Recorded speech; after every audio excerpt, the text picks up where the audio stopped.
sort of out of all the models, I love the social justice approach the best. I'll be honest, Paulo Freire is one of my personal heroes, but I see him in the restorative justice approach.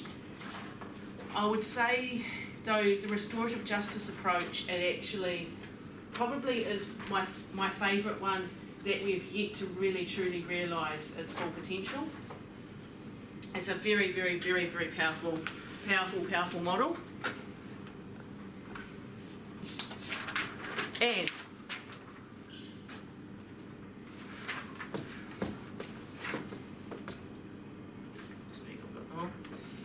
what we have to realise is that actually the core of the model is this concept of reconciliation. That people have been hurt, and that might not be hurt in a moment. Like a family group conference will often look at something that's occurred right here and now. But a restorative approach to anything will go, what has actually happened in that young person's past, if they've been the perpetrator? How do they need to have some reconciliation within themselves? And it also has a concept of forgiveness. This idea that if someone's hurt you, you must be able to forgive them back.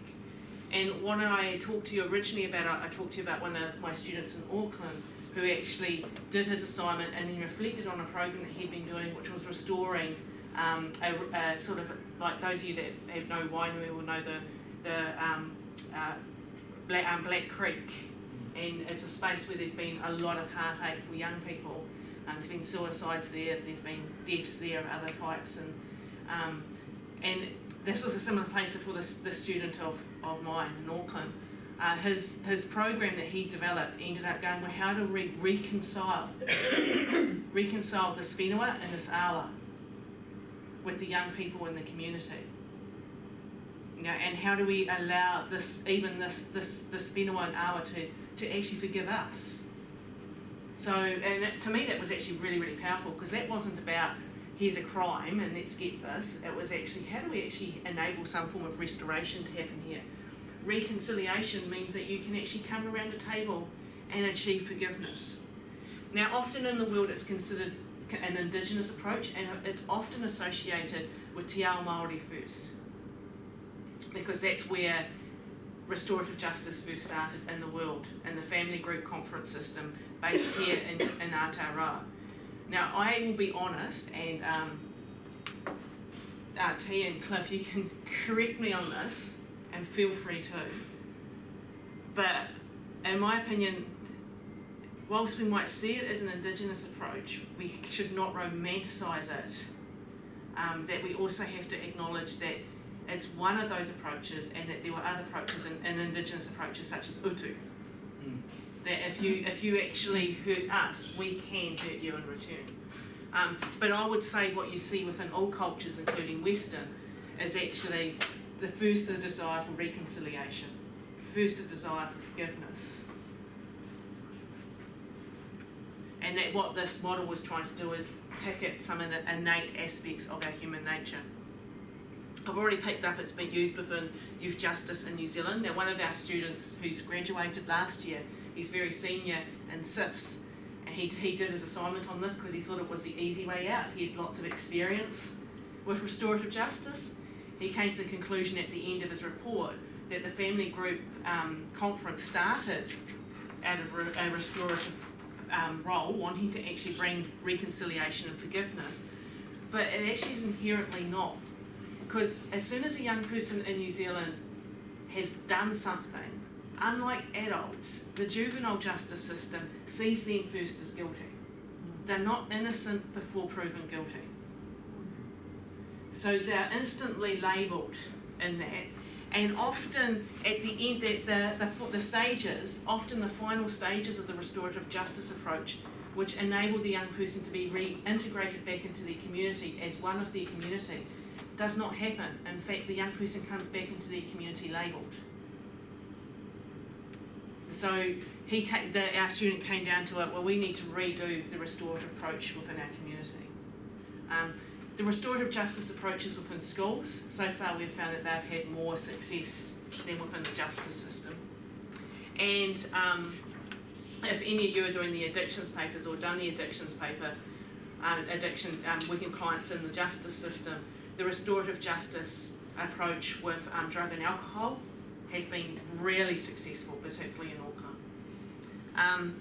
But yeah, ultimately restorative justice is about repairing harm and transforming a relationship. Ultimately, it's about acknowledging what Freire says, that everyone is born with hope. Everyone is born with hope, and we have to restore that hope. And the only way that we can live in hope in a real way is by actually creating a space for reconciliation and forgiveness. Just tuning that slightly, because I'm aware I may not be listening there. So it actually has,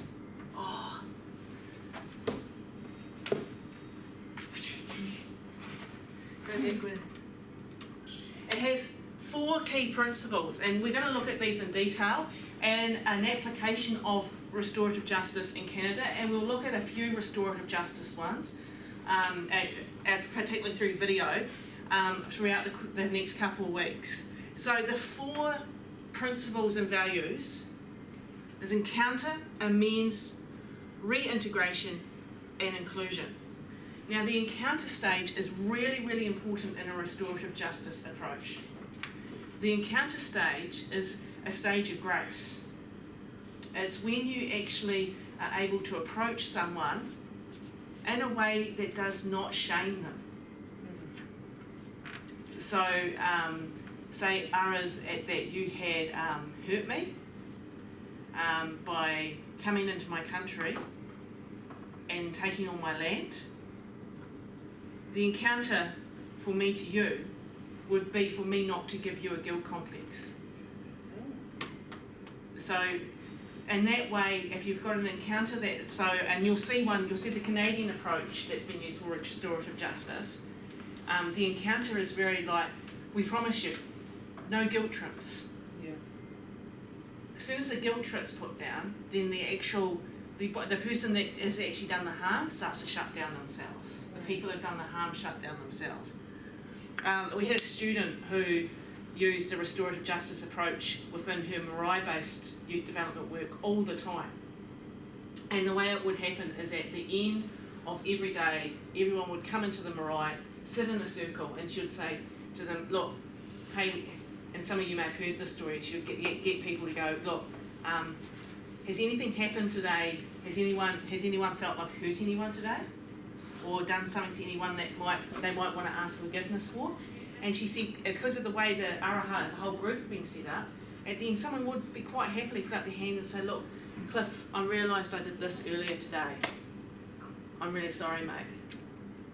And so rather than me as a youth worker, rather than let's pick on Ulla as a youth worker coming to me and saying, Fiona, you need to go and apologise to Cliff, we'll pick on Ulla Ulla would say, hey, has anyone actually done anything today they just would like forgiveness for?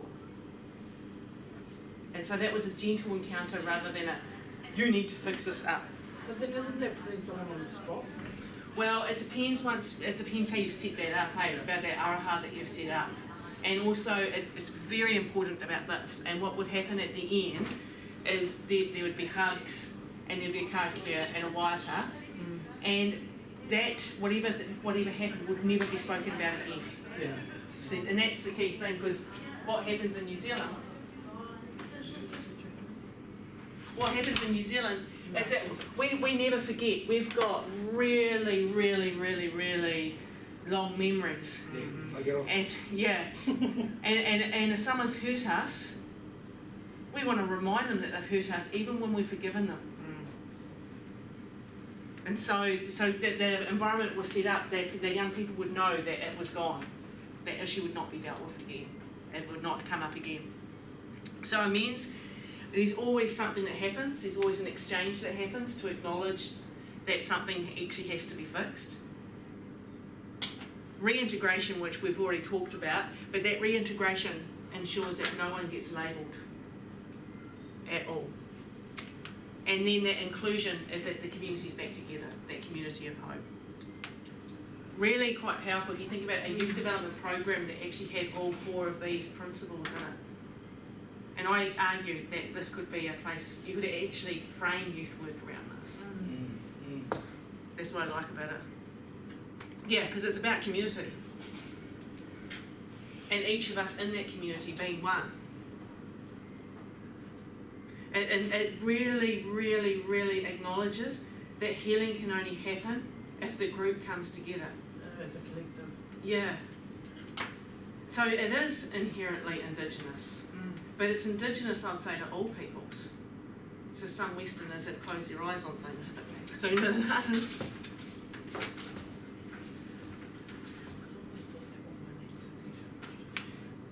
And when I talk about restorative justice, I go, well, one of the things that we need to consider in youth work here in Aotearoa is that we are a country based on a treaty.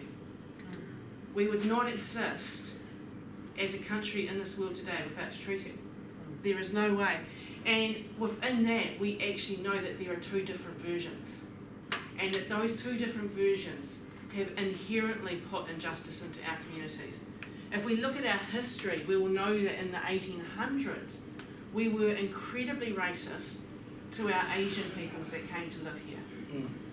We would know that in the 1970s, we were incredibly racist to our Pacifica peoples. None of this has been encountered. And you know what I go as a big ups for, and this could be one application that is actually looked at if you've got contact, if you connect in with the Facebook groups and that.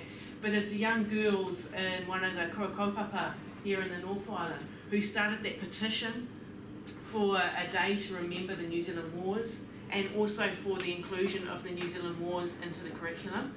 Whilst they didn't get it into the curriculum, we actually now have a day in our calendar to actually commemorate and remember the New Zealand Wars. What I think is what makes that really restorative is that they came through that through an encounter way. They came through it not by saying that you need to do this. They came to it by saying we need to learn our own history. And if we can't teach the New Zealand Wars in schools, then we can't teach things like the Dawn Raids.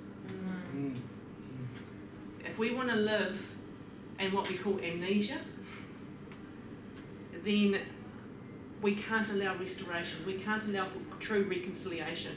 And for any of you involved in faith-based work, I would really argue that actually until the New Zealand Church as a whole recognises its whakapapa and its story connected to the treaty, then we'll still see churches predominantly dominated by a lot of European white ideas. I just throw that in for our faith-based ones. And if we acknowledge that crime is an aspect of people not being able to achieve the dreams that we give them in society, then who really is the victim? True that. Because at the end of the day, if our society has created the criminals, and I know some of you see me on Facebook, but one of the things I put on Facebook last night was, I am really concerned that every election year, some particular authors always publish a book that it condemns things that are going on in society. Now, I'm not saying I'm for war crimes or anything, but one thing I do know is that our army is it actively promotes itself in poorer communities. It actively promotes itself in brown communities. And that it sets itself up as a bad barrel to begin with.